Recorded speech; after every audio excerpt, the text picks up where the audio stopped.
ቦታ ከአዲስ አበባ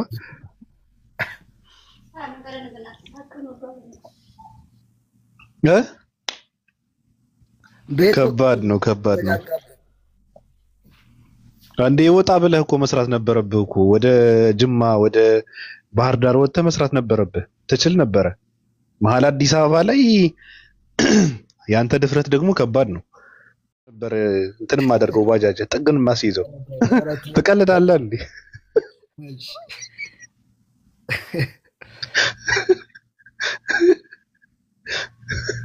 ቦታ ቀይር፣ ውጣ ውጣ። መስራት ከፈለግ ከአዲስ አበባ መውጣት አለብህ። አዎ ባጃጅ ከሆነ ከአዲስ አበባ መውጣት አለብህ። ሰሚር ናግባ፣ እስኪ ተሰቃየህ አይደል? ናግባ።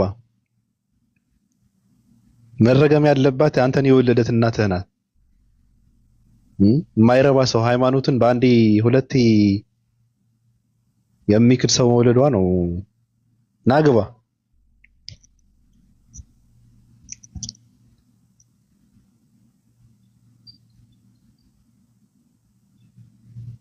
ናግባ።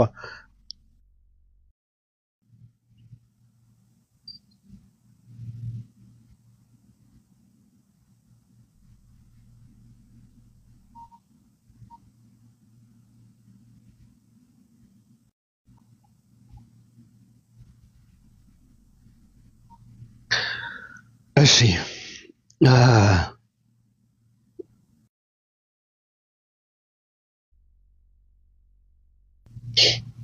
በቃ ማንንም ሰው ስልጣን ያለው ሰው ብሎክ ያድርገው። እኔ ፈቅጃለሁ። የማይረባ ሰው ስለሆነ ብሎክ አድርጉት። ሁለቴ ሃይማኖትን የካደ ሰው ነው። ብሎክ አድርጉት። አይጠቅምም። ሊዱ ወይ እንዴት ነህ ባብዬ? ማን ነው ልቦልከው? አንድ ሰሚር እና ምን የሚባል አለ ኦርቶዶክስ። በኔ ምን አባቱ አቅደታል። ኦኬ እንዴት ነሽ? ደህና ነኝ። ምን ተሰማሽ? እንደው አንድ ገድል እንትን ተደረገና ምን ተሰማሽ? እንዴት ደጋግሜ እንደሰማሁት አትጠይቀኝ። እኔ ቀድሜ ነቅቼ እኮ ነው አሁን እንደዚህ የጠመዱኝ። የምር ደስ ነው ያለኝ። የምር አንድም ቢሆን እንኳን በቃ አጠፉ። ተወገዘ ነው ምንድን ነበር የሚለው ላይ ተወገዘ ነው የሚለው። ተሳስተው መጽሐፍ ቅዱስን ቢያወግዙትስ? ተው አታነካካኝ። አያውቁትም እኮ እኔ እውነቱን ልንገርሽ፣ ኦርቶዶክሳውያን መጽሐፍ ቅዱስ አያውቁትም። በነገርሽ ላይ ይሁና፣ የምሬን እኮ ነው። አያውቁትም። እነሱ የሚያውቁት ድርሳናትና ገድላትን ነው እንጂ መጽሐፍ ቅዱስ አያውቁትም። ተሳስተው አሁን ቁርአንና መጽሐፍ ቅዱስ ለአንድ ኦርቶዶክስ ብትሰጪው ለይቶ አያውቀውም። ገባሽ? ይሄ ምንድነው ብለሽ ብትዩ አንዱ የመናፍቃን መጽሐፍ ነው፣ አንዱ ደግሞ የገዳዮች መጽሐፍ ነው ይልሻል። አንድ ኦርቶዶክሳዊ ሰው ማለት ነው። መጽሐፍ ቅዱስ የመናፍቃን ይልሻል። እንደዛ ነው። ኦርቶዶክሳውያን ምንም የሚያውቁት ነገር የለም።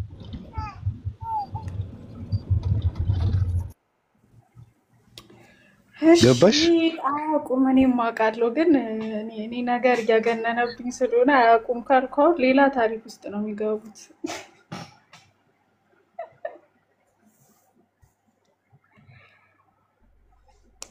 ማን ነው? ምን ተወገዘ? ምንድን ነው የተወገዘው ያልሽኝ?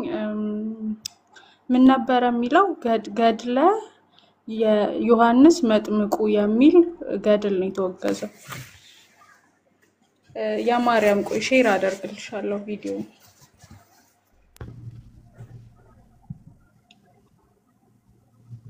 ሊዱ እስኪ አንብቢው።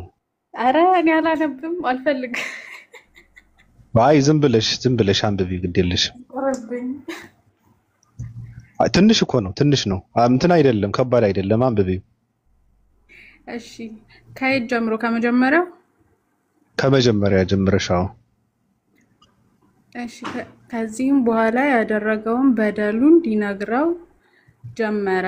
እንዲህም አለው፣ ከኔ አስቀድሞ እንደ እርሱ ያለ ማንም ያልሰራውን ኃጢአት ሰርቻለሁና አባቴ ሆይ በጸሎትህ አትርሳኝ። እኔ ቅስና ልሾም ፈልጌ ባልሾሙኝ ጊዜ ወደ ሌላ ሀገር ሄድኩኝ። ከዛ አይነበብም። እኔ ይሄን ማንበብ አልችልም። የሆነ ነገር ቅስና ሾኛል ብዬ በድፍረት በቁርባኑ ላይ የምቀድስ ሆንኩኝ። ከዛስ አይ ከዚህ በኋላ ቀጥይ። እሺ ለጠላሁትም በቁርባኑ መስዋዕት ውስጥ መርዝ አድርጌ እሰጠዋለሁ፣ እርሱም ይሞታል።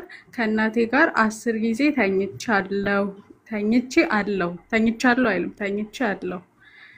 ከእኔ ጸንሳ ለመውለድ በደረሰች ጊዜ ስራዬ አጠጥቼ ሕፃኑን በሆዷ ውስጥ ገደልኩት። ኃጢአቴ ብዙ ነው፣ ተነግሮ አያልቅም።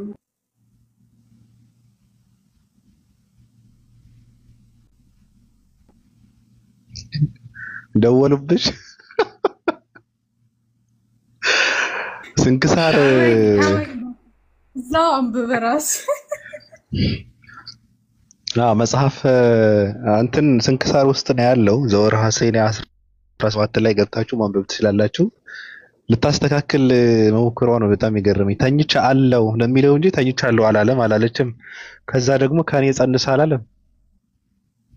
በአናቱ እንትን ብሎም ተኝቶም እንትን ብሎም እናቱን አስረግዘዋል። እኔ ጥያቄ ምንድን ነው ይሄ ሰው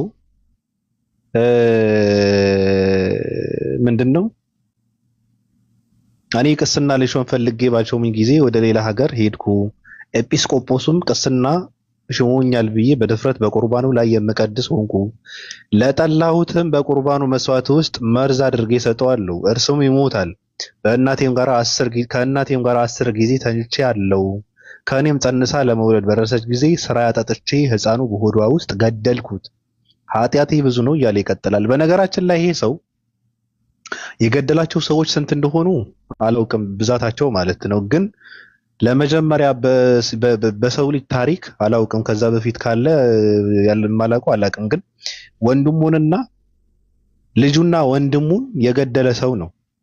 ከእናቱ የሚወለደው ልጅ ወንድሙና ልጁ ነውና ይሄ ሰው ራሱን እየፈጠፈጠ ኃጢአት ሰርቻለሁ ብሎ ንስሐ ገብቶ ራሱን እየፈጠፈጠ ኢየሱስ ክርስቶስ ከሰማይ ወርዶ ለምን በዚህ ልክ ራስን ታሰቃያለህ? እኔ የፍቅር አምላክ ይቅር ብያለሁ ብሎ ሁለተኛ ተመልሶ አደረገ ነው የሚለው መጨረሻውን ታሪኩን ሲዘጋ ማለት ነውና እንደዚህ አይነት አሳፋሪ መጽሐፍቶች፣ እንደዚህ አይነት የውርደት፣ እንደዚህ አይነት የቆሰሉ፣ እንደዚህ አይነት በጣም ክፉ የሆነ መልእክት የተሸከሙ በጣም በጣም ጸያፍ የሆነ መልእክት የተሸከሙ የኦርቶዶክስ ቤተክርስቲያን መጽሐፍት ነው መወገዝ የተጀመሩት። ይሄም ይወገዛል ተስፋ አደርጋለሁ። ወደ ራሳቸው እየተመለሱ ነው። ለዚህም ነው ኦርቶዶክሳውያን ስለሌላ ሰው ሃይማኖት የምታወሩበት ምንም ሞራል የላችሁም ብለን የምንለው ለዚህ ነው። የውርደት መጽሐፍ ተሸክማችሁ የቆሸሸ ታሪክን የምታስነብቡ፣ ለምን እንደተጻፈ እንኳን የማታውቁ፣ የክርስቶስ ደረጃውን የማታውቁ፣ የአምላክን አምላክነት በትክክል የማታውቁ፣ ውሸትና ቅጥፈት እግዚአብሔር ከሰማይ ወርዶ እግዚአብሔር አይደለም የምትሉት እናንተ ኢየሱስ ክርስቶስ ለዚህ ነውረኛ ሰው ቅዱስ አባት አይደለም፣ ነውረኛ ሰው ነው። ባለጌ ዝሙተኛ ሰው ነው። ሰይጣን ሰው ነው። ኦርቶዶክስ ቤተክርስቲያን በነገራችን ላይ ቅዱሳን የምትላቸው በጣም የረከሱ የዝሙት እንትን ሰዎች ናቸው። ሪከርድ የሰበሩ ሰዎች ናቸው ቅዱስ የሚባሉት። አብዛኛዎቹ እንደዛ ናቸው። እሙሙ የሳሙ ናቸው። እነሱ ናቸው መጨረሻ ላይ ቅዱስ ተብለው የሚባሉት፣ ታሪክ የሚጻፍላቸው፣ ገድል የሚጻፍላቸው። ይሄ እንዳይነበብ ነው እነንትና ጋር እየገቡ እነዚህ እኮ እነንትና እኮ እንደዚህ ናቸው እያሉ የሚያወሩት። ይሄ እንዳይነበብ ነው። ይሄ ሌላ ሰው እንዳያውቁት፣ ሌሎች ሰዎች እንዳይገልጡት ነው። መገለጥ በጀመረ ሰዓት ግን ማውገዝ ጀመሩ። እነሱ መገለጥ በጀመረ ሰዓት መጽሐፍቶቻችን መፈተሽ አለባቸው ማለት ጀመሩ። መነበብ በጀመረ ሰዓት ትውልዱ እኔ አላምንበትም ማለት ጀመረ። ኦርቶዶክስ ሆኖ በድርሳናትና በገድላት ማያምን ከሆነ ከሃይማኖት ይወጣል። በነገራችን ላይ ተቀባይነት የለውም። ቤተክርስቲያኗ የተቀበለችው መጽሐፍ ወደድክም ጠላህም በአፍንጫ አንገትህን ተረግጠህ ትቀበለዋለህ። ክርስቲያን ነኝ ልትል አትችልም። ኦርቶዶክስ ነኝ ልትል አትችልም። ወይ ይሄ ግም የሆነ መጽሐፍት መቀበል አለብህ ወይም ደግሞ መውጣት አለብህ ወደ ሌላ ሃይማኖት ነው አስተምሮ። ስለዚህ በተነበበ ሰዓት በተነቃበት ሰዓት ሰዎቹም ነቅተው እያወገዙት ነው። እንዲቀጥሉበት ተስፋ አደርጋለሁ። ይህን ይመስላል። ቅዱሳን ብዙ ተተርትረናል፣ አውርተናል መሰለኝ። ስለምን ሳወራ እንደነበረ በእውነት እኔ ምንም አላውቅም። እኔ መጥፎ ቃል ከተጠቀምኩ ቅር እንዳይላችሁ። ኦልቬን ባቢ ሰላም ነው አለን። ማግባት የኔም አላወኩም ታውቃለህ። በትራንስፖርት ከሆነ ከተማ ወደ ከተማ እየሄድኩኝ ነው። ተኝቼ ሁላ ነበረ ግን ሳዳምጥ ነበረ። ሰላም ነው አለን። እናመሰግናለን። የምትለው ነገር የለም?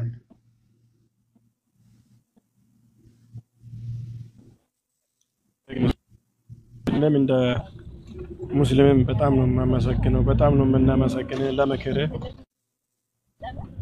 ከኛ አልፈ ከኛ እንደውም ከኔ አይነቱ ተሽለ ማድረግ ያለብንን ሁሉ እየነገርከን ነው። ትክክልም ነው።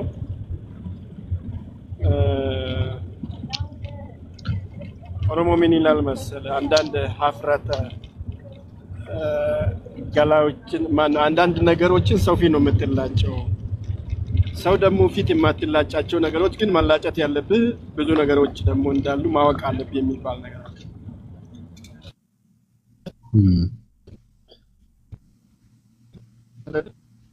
አንዳንድ ነገሮችን ግልጽ ትላጫለህ፣ አንዳንድ ነገሮችን ግን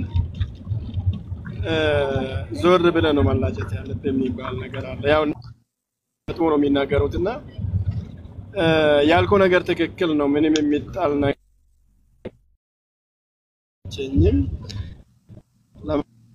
ያውም ሁላችንም የምንሰማውን ነገር በስራ ላይ ናውለው ሁሉ ጊዜ ደግሞ ተደጋጋሚ ነገር ባይኖር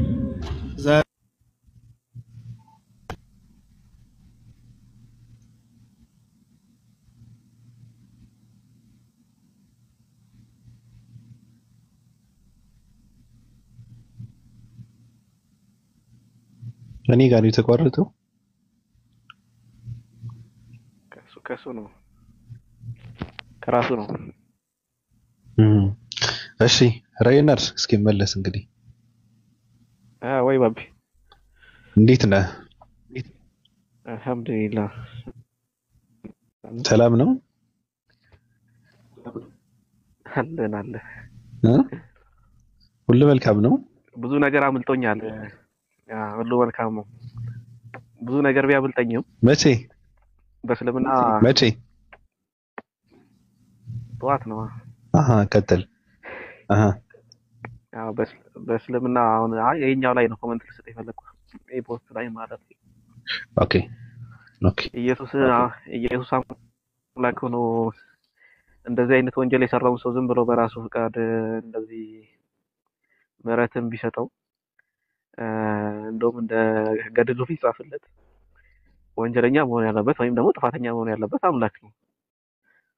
ምክንያቱም በደል የደረሰባቸው ሰዎች ፍርዳቸውን አጉድሎባቸዋል። አላህ ምን ይላል? ምንም ያክል የብናኝ ያክል እንትን ማንንም አይበድልም ይላል አላህ። እያንዳንዱ ሰው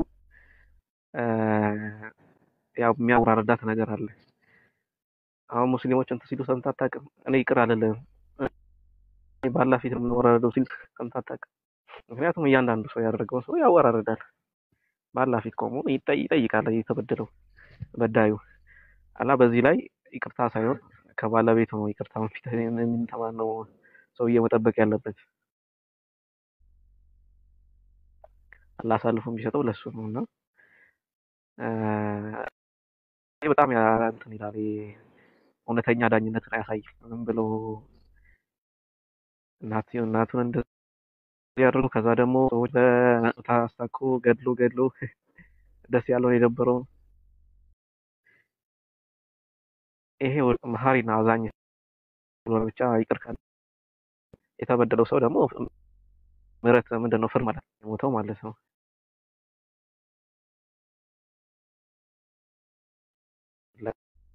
ያለ ጀስቲስ አላገኘም፣ ፍርድ አላገኘም እዚህ ምድር ላይ እና ይሄ ነው የኔ በእስልምና ያለው የፍርድ እንትን ግን እኔ በጣም ያስደመኛል። አላህ ራሱ ይቅር የሚላቸው ኃጢአቶች አሉ፣ እሱ ደግሞ ይቅር የማይላቸው። ምክንያቱም ትክክለኛ ፍርድ እኔ ተበድያለሁና ማለት ነው ያ ሰውዬ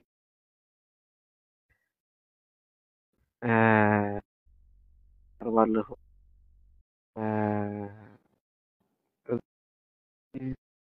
ፈጽሞ በህግ ወይም ደግሞ በሸሪያ የተቀጣ እዛ ይቀጣም ሲባል ሰምቻለሁና አዶ ነው ምን ያክል እውነት ምን ያክል በእንትን አላረጋገጥኩም፣ ግን በማስረጃ ላቀርብ አልችልም። ግን የሸሪያው ህግ ራሱ እንደዛ ይሰራል። ይቆራረጣል።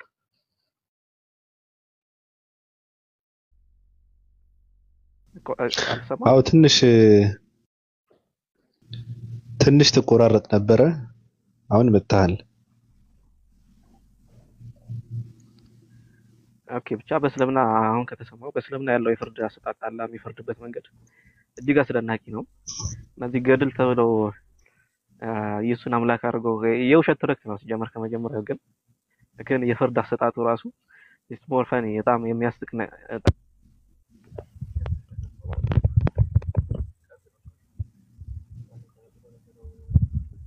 ኤርፎንህን አስተካክለው እንትን ያደርጋል።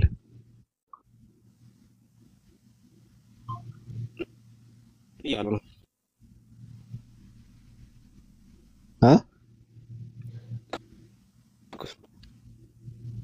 ነቀልከው።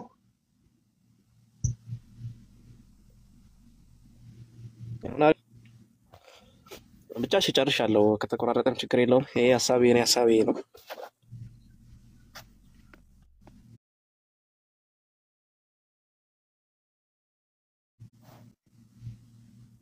አሁን መጣል አይደል?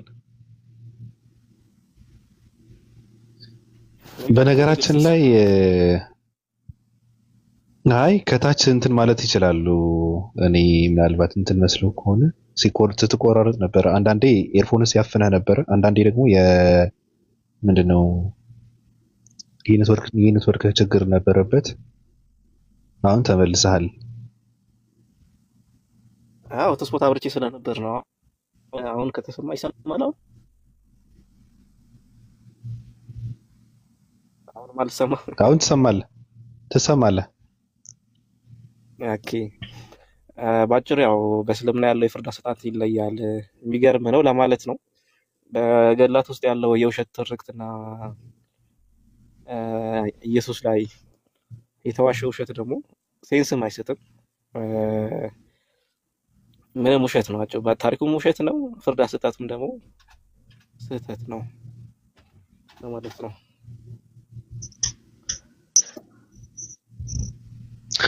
በነገርህ ላይ ሬይነር የኢየሱስ ክርስቶስ አምላክነት የተማረ ሰው አይቀበለውም ታውቃለህ?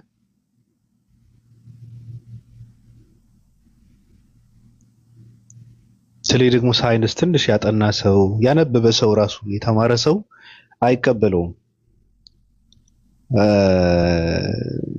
ተፈጥሮን፣ አፈጣጠርን፣ ሁኔታን በጭራሽ የማያውቁ ሰዎች የሉም። አእምሯቸው ምንም እንትን ማገናዘብ እንትን የማያደርግ ሰው እነሱ ናቸው የሚጀዝቡበት እንጂ ነቃ ደንገጥ ያለ ሰው የኢየሱስ ክርስቶስ አምላክነትን አይቀበለውም።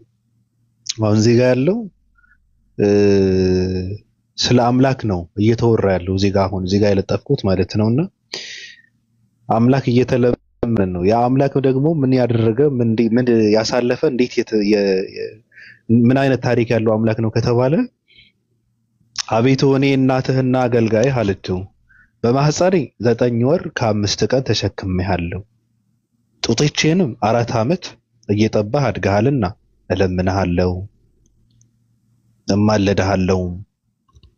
ሄሮድስ በመቀኝነት ሊገልህ በፈለገ ጊዜ አንተን በጀርባዬ አዝዬ 4 ዓመት ከአንዱ ሀገር ወደ አንዱ ሀገር ተሰድጃለሁ። ከጠላትን ለማስጣል ያ ጠላት ደግሞ ቅናት። አሁን ቅናት ምንድን ነው? የአምላክነት ቅናት ነው። በምኑ ነው የቀናበት ተብሎ ይባል ስለታዘለ ነው? 4 ዓመት ስለጠባ ነው? ወይስ የአምላክነቱ ቅናት ነበረበት? ሄሮድስ እኔ በጣም ይገርመኛል እኮ አንዳንዴ ራሱ ይሄ በማንበብ እኮ ሰው እኮ ልብ ሊል ይገባ ነበር እኮ ራሱ በቅናት ሊገድል ባሰበ ጊዜ እኔ ከሀገር ወደ ሀገር ስንከራተት ነበረ ብላ እየለመነችው ነው እናቱ ነው። ይሄ እኮ ስለ አምላክ እኮ ነው እየተወራ ያለው። እንደው ሰው ግን የሰው ልጅ ግን ምን ይሰማዋል? ልብ ውስጥ ምን ይሰማዋል? ሰማይና ምድርን ስለፈጠረ አምላክ እንዴት ነበረ፣ እንዴት ነው ያለው፣ እንዴት ይሆናል የማይባለው አምላክ፣ የነበረ ያለና የሚኖር አምላክ፣ ሁሉን ነገር ያስገኘ አምላክ፣ መሬትን ያነጠፈ አምላክ እንደዚህ ተብሎ አንድ ጠላት እንዳይገለው እናቱ እንደ ሕፃን ጨቅላ ልጅ አዝላው ከሀገር ወደ ሀገር ትሰደድ ነበረ ብሎ የሚል አስተምሮ አሜን ብሎ ተቀብሎ ኩኑ ትውልድ የአምላክን አምላክነት በዚህ ልክ እንትን ያደረገው። በነገራችን ላይ ሊሰብኩም ይፈልጋሉ በሙሉ ሞራላቸው። ይሄን አምላክ ነው የሚሰበከው። ይሄ ሰው የሚመቃኘው አምላክ ነው አምላክ ብላችሁ የምትሰብኩት። ይሄ 4 ዓመት ጦት የጠባ አምላክ ነው። ይሄ 9 ወር በማህፀን ውስጥ የነበረ አምላክ ነው አምላክ የምትሉት።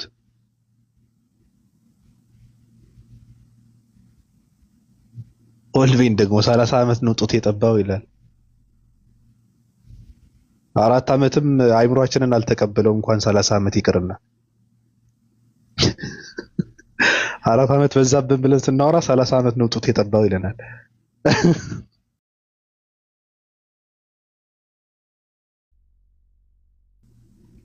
ነገሩ መቼ ተቀበልነውና ነው? 4 ዓመቱ መቼ ተቀበልነው? 4 ዓመቱን መቼ አመንበት?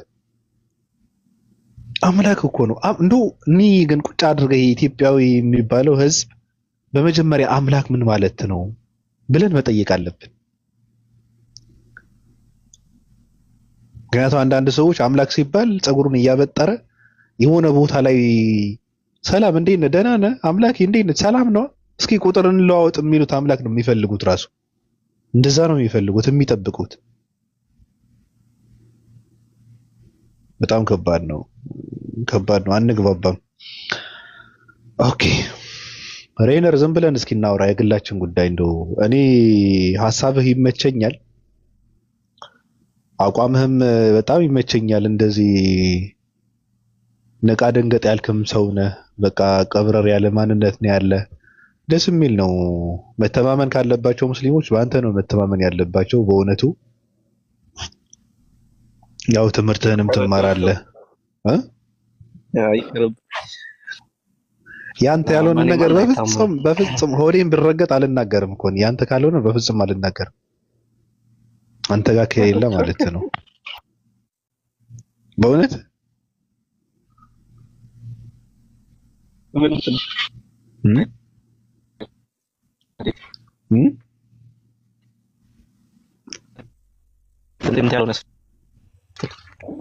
ያንተ ስላልገባኝ ምን ማለት ነው? ማለት አንተ የማትገለጽበትን ከሆነ በፍጹም ልልህ አልችልም። እኔ ለማለት አልሰማም። አሁን ትሰማለህ። ገብቶሃል? አሁን እኔ ያው እንግዲህ አንድ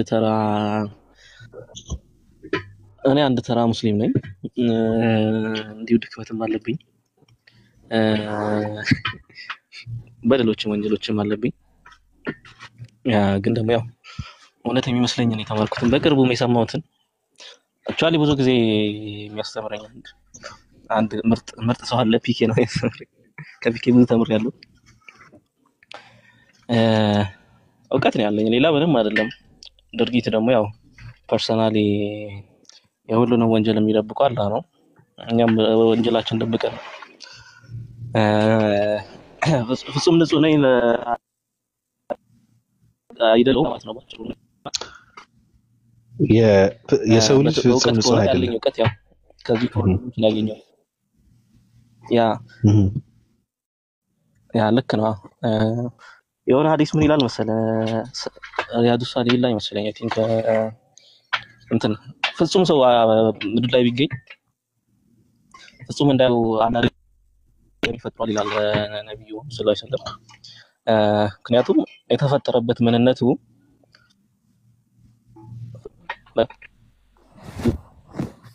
እንትን ነው ቴስት ነው ፈተና ነው። ንጹህ እንግዲህ አንድ ነው የማይሰራ ከሆነ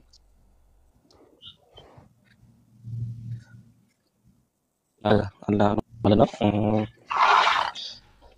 ስለዚህ ያው እኔም ንጹህ ምንድነው ንጹህ አይደለሁም ማለት ነው። ወንጀሎች አሉ ከሆነ ደግሞ ነው የምናገኘው። ምርጥ ሰዎች አሉ። ያንዳንዱ ሰው እውቀት አለው። ስለምታከብሩኝ አላህ ያክብራችሁ። የሰው ልጅ ሃይማኖት የመቀየር ድምጽህ ደህና ነው። የሰው ልጅ ሃይማኖት የመቀየሩ ይሰማል። በጣም ይሰማ ነበረ። እኔ ምንድነው ሃይማኖት መቀየርህ እንኳን ለራስህ ነው ወስን አይደለም። እኔ እንትን ያደረኩት ግን የሰው ልጅ ሃይማኖት መቀየሩ ምንም ትርጉም የለውም ብዬ ነው የምለው እኔ። ምክንያቱም ሃይማኖትን መቀየር ሳይሆን የቀየረውን ሃይማኖት ውስጥ ይኖራል ወይ ነው ሰውየው። ፍጻሜው እንዴት ነው የሚባል ነገር አለ። ይኖርበታል ወይ ያንጸባርቀዋል ወይ የሚባለው ነገር አለ እንጂ ሁሌም እኔ እንደምቃወመው አሁን ለምሳሌ ሃይማኖት ስትቀይር ማንነትን ለመቀየር ነው፣ ባህሪን ለመቀየር ነው፣ ድርጊትን ለማስተካከል ነው፣ መጥፎ እንትንህን ለማስተካከል ነውና አንዳንድ ሰዎች ትናንት የነበርኩበትን ካላስኬድኩ ይላሉ አንዳንድ ሰዎች። ይሄ ከሆነ ትክክል አይደለም። አንተ ጋር ያለው ደስ የሚለው ነገር ደግሞ ምንድነው ማለት እኔ አውቃለሁ፣ ትናንትም አውቃለሁ፣ ዛሬም አውቃለሁና እንዳለ ነው የተቀየርከው። ትናንትም ጥሩ ጸባይ ነበረ፣ ደስ ይላል ጸባይህ፣ ግን እንትን የለም ትናንት የነበርክበት ዛሬ ደግሞ ላለህበት ሆነህ ነው የምታሳየው። ይሄ ደግሞ ደስ ይላል። ገብቶሃል አባባሌ? አንዳንድ ሰዎች አሉ አሁን ይሄ ትኩረት ፍለጋ የሚባል ስሜት አንተ ጋር አይቼው አላውቅም በፍጹም። መርመጥመጥ የሚባለው ነገር አንተ ውስጥ አይቼው አላውቅም። እናንተና ጋር ካልታየሁ እነሱ ይቀየሙኛል የሚባለውን ነገር አንተ ውስጥ አላየሁትም። ይሄ ደግሞ ትልቅነት ነው። ምክንያቱም ራስን ማወቅ የሚባለው ይሄ እዚህ ጋር ነው ያለው። ለራስህ መኖር ማለት እዚህ ጋር ነው ያለው። ከራስህ ጋር ማውራትና መገናኘት የሚባለው ላመንክበትን ማደር መኖር የሚባለው እዚህ ጋር ነው ያለው እና ደስ ይላል። እውነት ለመናገር መከበርም ካለበት ማሽቃበጥም ካለባቸው መንከባከብም ካለባቸው ብዙ ሰዎች አሉ። እውነት ለመናገር ግን አንተም እንደዚህ ስንልህ እንትን እንዳትሆን ግን አንተን የሚመስሉ ሰዎችም አሉ። እንደዛ ነው መሆን ያለባቸው ብዬ ነው ማለት። ሰው ትናንት አሁን ስሳደብ ነበር አይደል? እኔ አንዳንድ ሰዎች ጥሩ ያደረጉ ሰዎች ደግሞ አድርጋቸዋል ተብለው መመስከር አለበት። እውነት ለመናገር በቃ እንደዚህ ነው ማንነት ማለት እንደዚህ ነው። ሰው የሆነ ቦታ ላይ የሚገባው ለራሱ ሲል ነው። አንዳንድ ሰዎች መከራቸው ይበላሉ፣ ይኳትናሉ ራሱ። ቅድም የሆነ እንትን ገብቼ ኮመንት እያየሁ ነበርና 5 ሰለምቲዎች ናቸው ያስቀመጡት ኮመንት። እኔ በጣም ነው የገረመኝ። ያው አይቼዋለሁ ማለት ነው። እሱን በማየት ደግሞ እነሱን እገምታቸዋለሁ፣ አጋጣሚ ካገኘኋቸው እናገራቸዋለሁ። ምንም አላደረግንም ደግሞ ይባላል እንደ ከትናንት ወዲያ ማለት ነውና ቀጥልበት፣ ደስ ይላል። አላህ የምትለው አይነት ሰው ያርገኝ፣ የተሻለም ሰው ያርገኝ ከዚህም በላይ አክቹአሊ ያው ከራስም አይደለም እኔ እንደዛ ነኝ ብዬ ማማራትም አልፈልግም። በሆነ ራሱ ደግሞ ያው እንትን ጥቅም የለውም። ብቻ እንደዛ እንደሆነ ያርገኝ፣ ጥሩ ሰው ያርገኝ፣ ለእስልምና የምንቆም ሰው ያርገን ሁላችንን። እና ደግሞ አንድ ሰው የእንትን ውጤት ነው፣ የሁሉም ሰው ውጤት ነው። ለምሳሌ አንድ ሰው ምግብ ያው የራሱን ጥረት አለበት፣ ግን በደንብ ጠንካራ የሚሆነው ለብቻው አይደለም። እኔ ለምሳሌ አሁን ያለሁበት ጠንካራ እንደሆነ የሚያደርገኝ ሙስሊሞች ናቸው። ምክንያቱም ያን ነገር በደንብ ሲያስቡ፣ እኔ ደግሞ በደንብ በትክክል ስቀበል ነው። ከዛ ደግሞ በነበርኩበትም ጽኑ እንደሆነ ያደርገኝ በጣም ምርጥ ጎበዞች ሰዎች ነበሩ፣ እውነትን እንድፈልግ ሲያስተምሩኝ የነበሩት ማለት ነው። አሁንም ደግሞ በእስልምና ውስጥ ምን አይነት ባህሪ እንዳላቸው ያንዳንዱ እኔ ጓደኞቼ ራሱ አሁን እዚህ ማቃቸው ቲክቶክ ላይ ማቃቸው እዚህ ቁርአን ቤት ያስገባኝ የሚያስተምረኝ ትምህርትን የሚሰጠኝ ኢንቴንሽናቸውን ሲያስተምሩ እንዲህ እንደዚህ አይነት ኢንቴንሽን ይኖራቸው ትላለህ። እዚህ መርከስ ከገባው ራሱ አዶን ይለያሉ። አንዳንድ ሰዎች ተማሪዎቹ ከነሱ ትማራለህ፣ ከዛ አንተ ራስ ላይ ትንሽ ትሰራለህ እንደነሱ ለመሆን ማለት ነው እንጂ እኔ ባንዴ ምርጥ ነው የምትለውን ነገር እንኳን በራሴ ያላመጣሁትም ልልህ ነው። አሁን ምርጥ ነው አለብህ ያልከውን ነገር ከራሴ አይደለም እዚሁ ካሉ ሰዎች ጋር ነው ከነ ከተማሪዎቹ ከኡስታዞቹ ከምንታወቀው ሰዎች ነው ልልህ ነው። እና ፕሮዳክት ነን ሁላችንም በጸባያችንም በድርጊቶቻችንም ይሄ ነው የምለው። ብቻ ስለኔ አታውራ። አሁን ጭንቅ ይጠፋኛል። ሌላ ነገር አምጣ። አልሀወራም። አይ ግን የሰው ልጅ ሲወለድ ነፃ ወረቀት ነውና የሰው ልጅ የሚሰራው ሰው ነው። የሰው ልጅ ደግሞ የሆነ አሻራውን የሚያስቀምጠው ማንነቱን የሚገነባው ሰው ነው።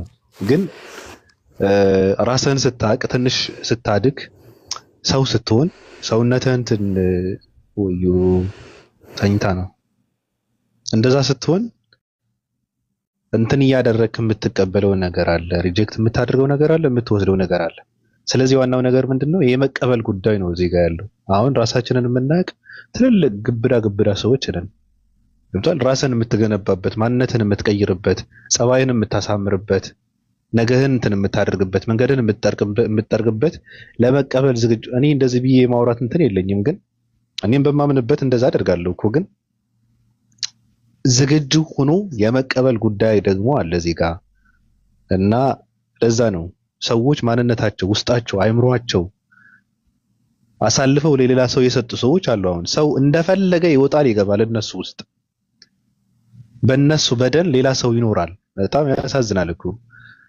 በሃይማኖትም ዙሪያ በሌላም ዙሪያ በእነሱ በደል ሌላ ሰው ነው የሚኖረው። የሚያንጸባርቁት የሌላ ሰው እምነትና ሐሳብ ነው እነሱ የሚያንጸባርቁትና ከእንደዚህ አይነት ነገር ነፃ ስለሆንክ ነው እኔ ስናገር የነበረው።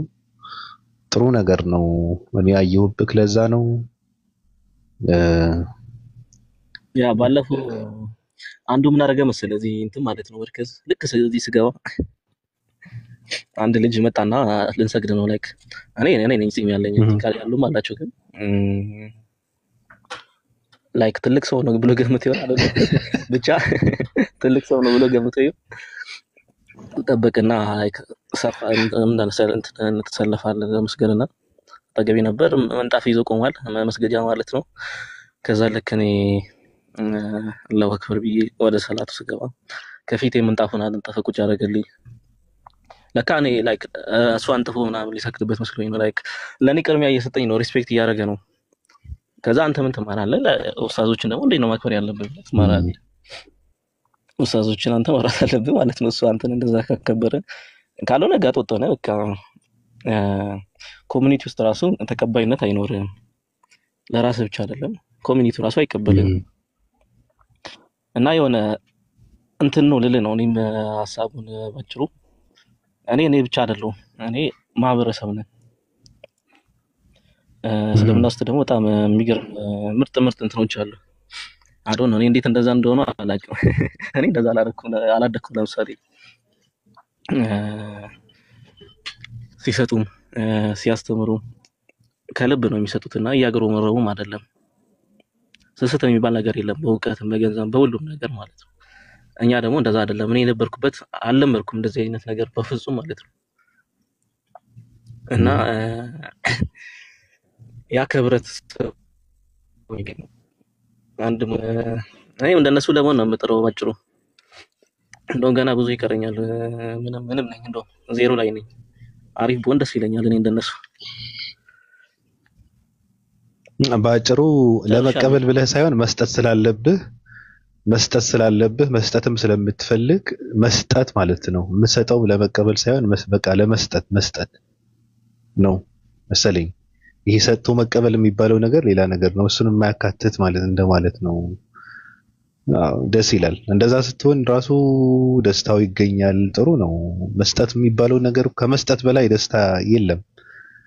እና ሰው ሰጪ ሲሆን የሚያገኘው ደስታ በጣም ከባድ ነው። ስትሰጥም ያው ለመቀበል ሳይሆን መስጠት ስላለብህ መስጠት ከሆነ ትልቅ ነገር ነው፣ ትልቅነት ነው።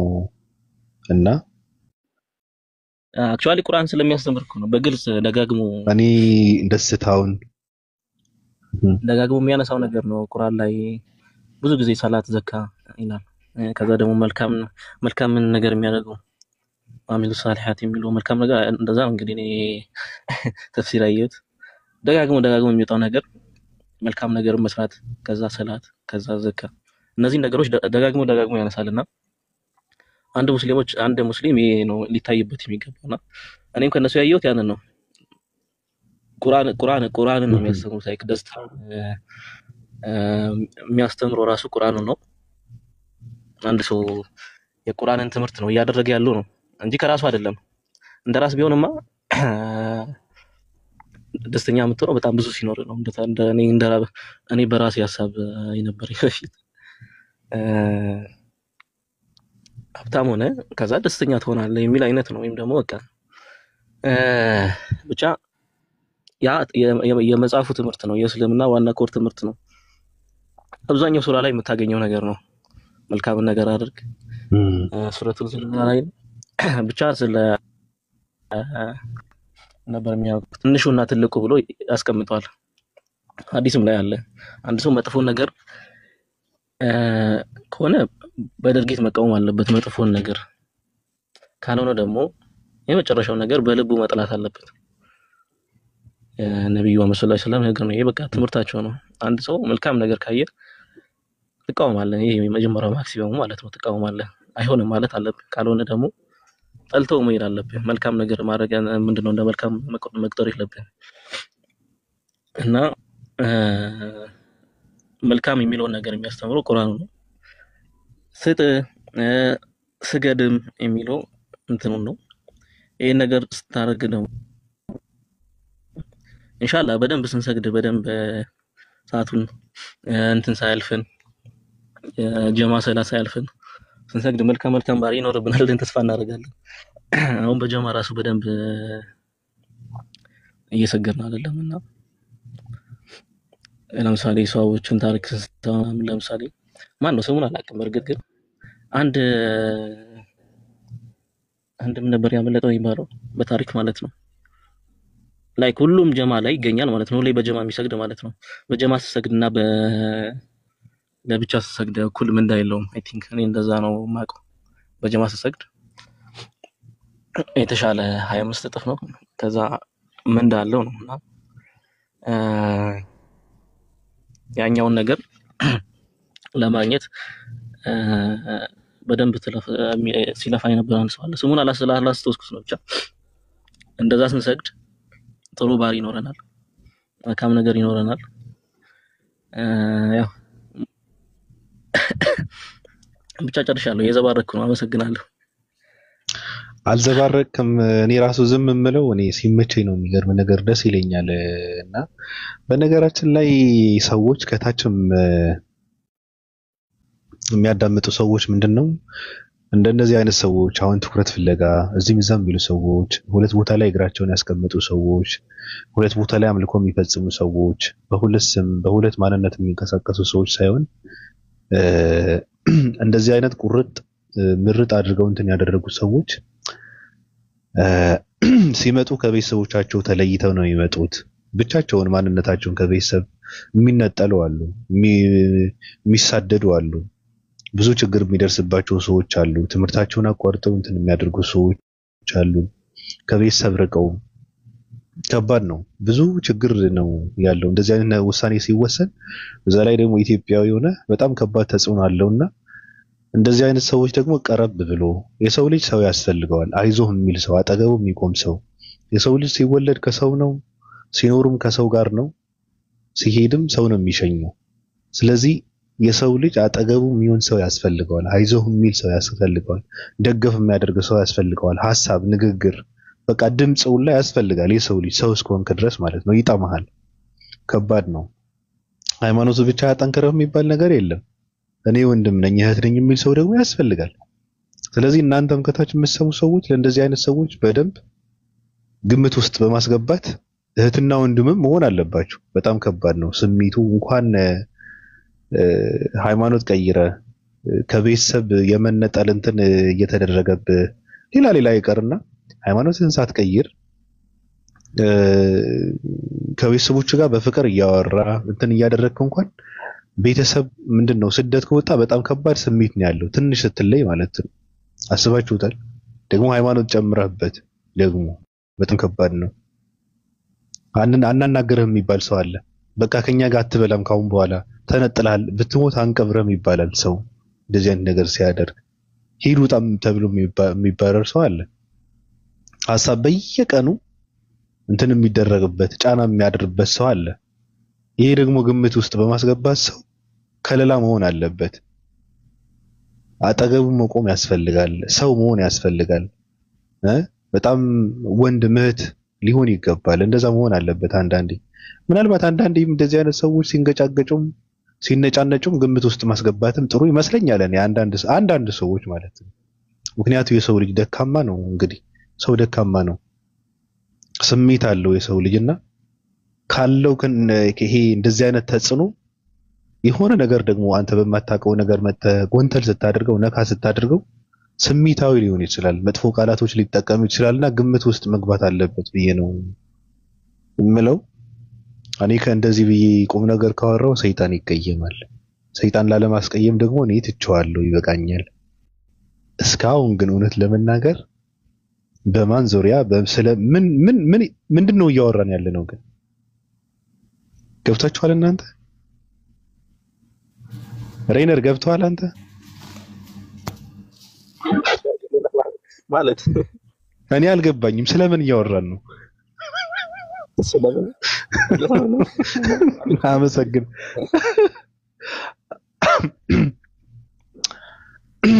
አመሰግናለሁ። እየተጫወት ነው። አይ የቀድሞ ነው አስተካክለ ሳቢው ሳባ ሳይሆን እንትን ነው ታቢ ነው ወደ ላይ ነው ዑመር ነው የሚባለው። የጀማ ሰላት አምልጦት 25 ጊዜ ለመስገድ ነው የሰገደው እና ያይን የሚያደርገበት ምክንያት ሐዲስ አለ። ምንድነው የሚለው? የጉባኤ ሰላት ወይም ደግሞ የጀማ ሰላት ብቸኛ ሰላት ከሆነ ይልቅ በ25 ወይም በ27 ደረጃ ይበልጣል የሚል ሐዲስ ስላለ 25 ጊዜ ነው ለመስገድ የመረጠውና ያንን ስናደርግ ራሱ የተለየ መልካም ነገር ይኖረናል ለማለት ነው። እኔ በጀማ የሚሰገድና በተናጠል የሚሰገድ እኩል አይደለም እና እኔ ደግሞ ላይክ አሁን የሆነ ነገር አዲስ ነገር ስታውቅ ሊያመልጥኝማ አይገባኝም ብለህ እንትን ትላለህ።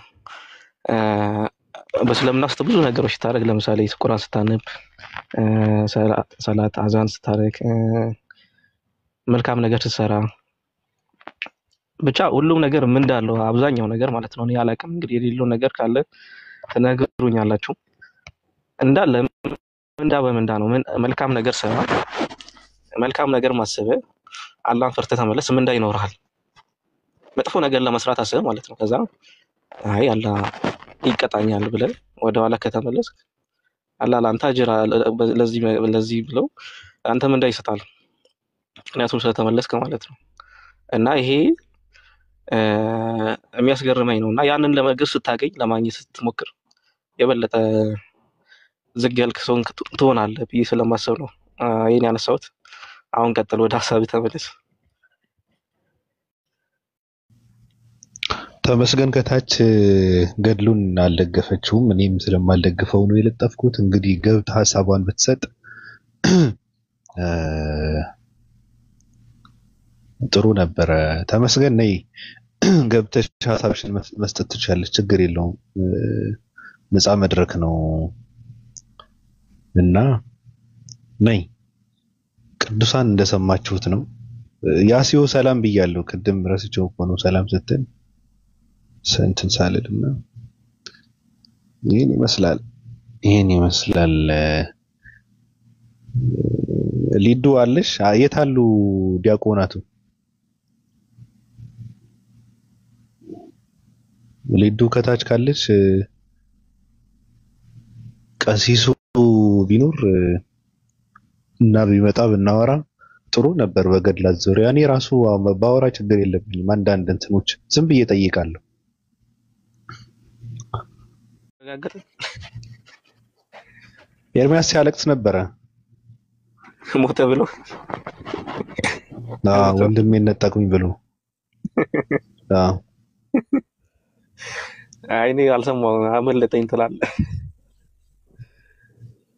እኛ አሁን እኔ አሁን ጉልላት ሞተ ሙንጉ አነቀ ምን አገባኝ? ብዙ ሰው እየሞተ ነው ኢትዮጵያ ውስጥ። አንድ ሰው ሞተ ብዬ አንተ ደግሞ በመርዝ ስንት ሰው እኮ ነው የተገደለው ኢትዮጵያ ውስጥ? ማን ነው ኡስታዝ ወይድ ምን ነበር የሆነ የሚጠቀመው ምሳሌ ነበር። ምሳሌ ሳይሆን ሁለተኛ ታሪክ መሰለኝ። ግብጽ ውስጥ ምን ብሎ ነበር የሚከራከሩት ነበር ያለው እስልምና መጥቶ እንዳለ የጠለቅ እንትና ምን አለው አዳም እምብርት አለው የለው ምናምን እያስከራከረ እንደዛ መሰለኝ። በጣም የገረመኝ እንትን ነበረ። ለአንተ ነው አይደል እንደዛ ያለ ክርስቲያን በነበርክበት ሰዓት? እኔ እኮ በጣም እኮ ነበር አስካደ መጽሐፍ ቅዱስ ሲያስከደህ እኮ ቁጭ ብዬ እንትን እያደረኩ እየሰማው አዳም እምብርት ነበረው ወይ ብሎ ሲጠይቅ አንተ እንዴት እንደባነንኩ ነው የራሱ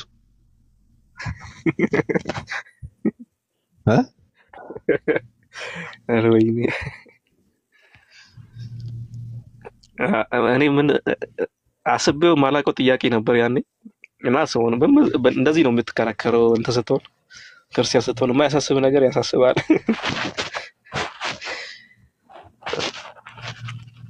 እንደ ቴዎሎጂ ተከራከረው ራሱ አዳም እምብርት አለው የለውም ወደድነት ነገር እንደሚወስድ አይነት ማለት ነው።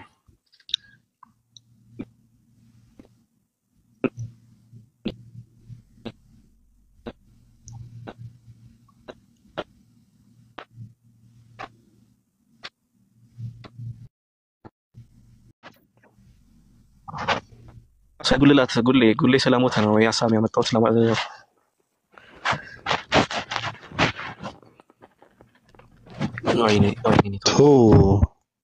ይፈንዳኒ ጉልላት ሞተ ምናምን እኔ እንደዚህ አይነት ምን አገባኝ እኔ ጉልላት ሞተ። እሺ 1 ሚሊዮን ህዝብ ነው እኮ የረገፈው ኢትዮጵያ ውስጥ እኮ 2000 ስንት ነው? ምንድነው እንደዛ ነው የምታደርገው? ስራዋ ነው፣ በዚህ ነው የምትታወቀው። ብትረዋ ነው። ስለዚህ ብርቅም ድንቅም አይደለም። እንደዛ ነው። ሁሉም ድግምተኛ ነው፣ መርዝ ነው። ምንም አይደንቅምና ይህን ይመስላል ቅዱሳን።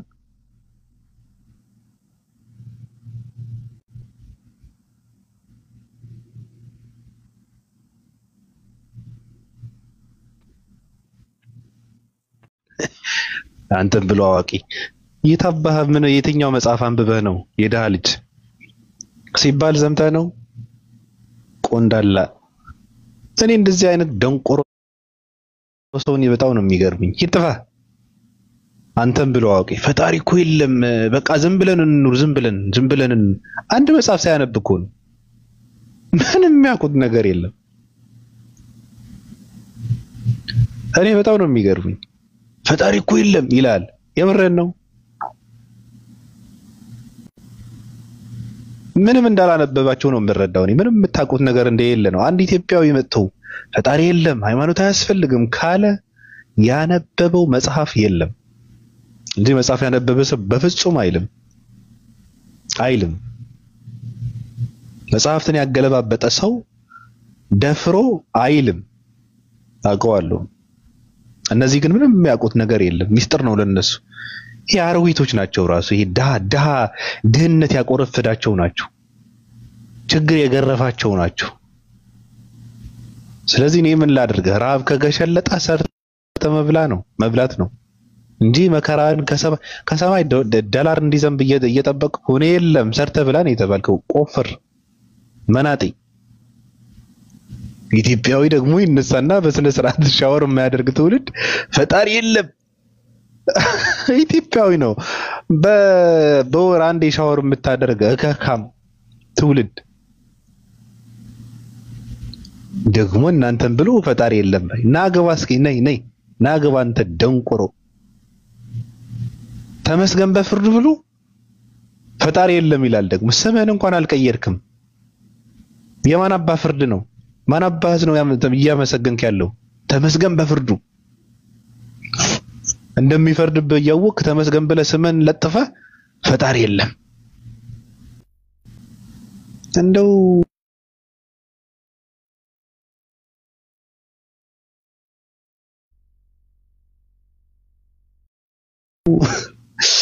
ጉድ እኮ ነው። በቃ ተደቅለው የተወለዱ ሰዎች ኮንደም ፈንድቶ የተወለዱ የተደቀሉ ሰዎች እንደዛ ነው። አባታቸውን ሲያጡ ፈጣሪን በዛ ልክ እንትን ያደርጉታል። ይገርመኛል። እከካም ሻወር አድርግ፣ በመጀመሪያ በስነ ስርዓት ሻወር አድርግ። ጥርስህን ቦርሽ በመጀመሪያ፣ ከገማ ማንነትህን ጽዳ መጀመሪያ። ከዛ ደግሞ ስለ ፈጣሪ ታወራለህ። ፈጣሪ የለም ደፋ። በቃ ድፍረታቸው እኮ በጣም እኮ ነው የሚገርም። አስመሳዮች።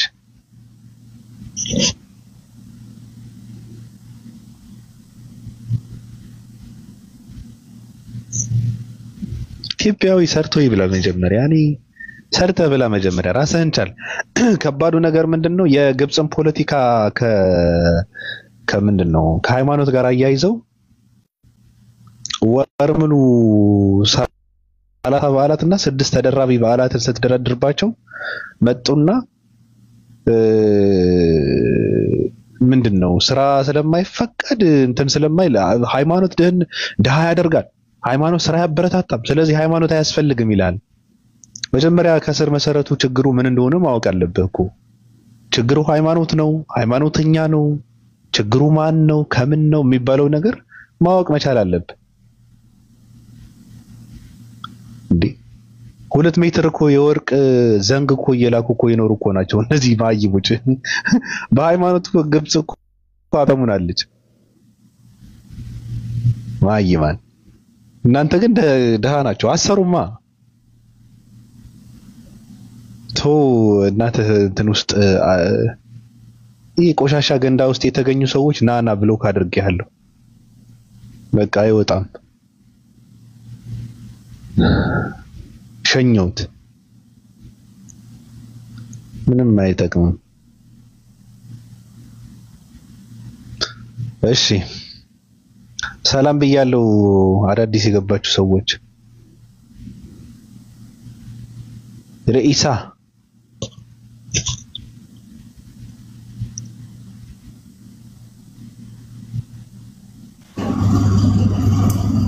ሰላም ባቢ፣ ሰላም ነው።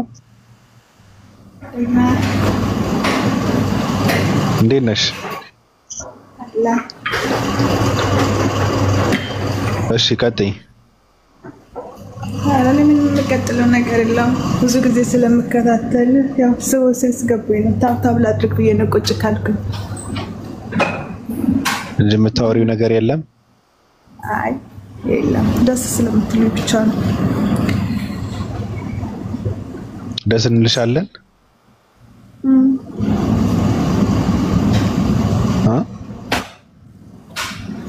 አዎ ስለምከታተላችኋለሁ፣ ደስ ስለምትሉኝ እሰማችኋለሁ። ስራ ላይ ሰው እና ቁጭ ካልኩኝ እሺ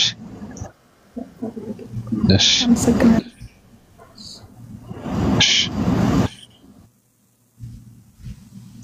ሰላም ተኝታ ነው መሰለኝ ታወራም። ከታች ያላችሁ ሰዎች ብትገቡና አንዳንድ ሰዎች ተጨባብጠን ብንወጣስ ምን ይመስላችኋል?